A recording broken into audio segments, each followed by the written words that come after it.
Ежегодно 20 июня представители руководства республики, интеллигенции и общественности собираются на Аскудерском кладбище у мемориального комплекса 13 коммунарам. В 1920 году во время устроенного грузинами геноцида астинского народа 13 ребят встали в ряды национально-освободительного движения и пали смертью храбрых. Важно помнить и важно знать о подвигах сыновей осетинского народа, сказал президент.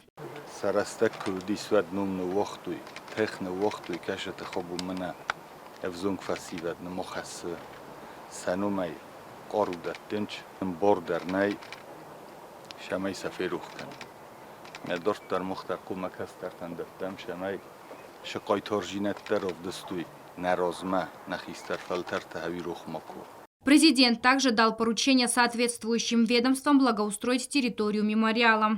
شفرستنم یومگس که قوستار دوجین افتمی Чеганга целор касинал даруджен, ана администрация город администрация энзахтам, вахсрастаджета.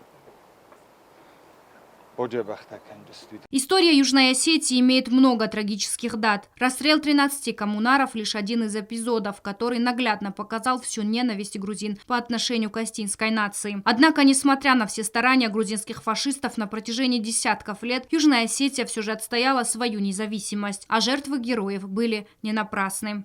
Агунда Губозова, Азамат Кудзев. Информационный выпуск сегодня.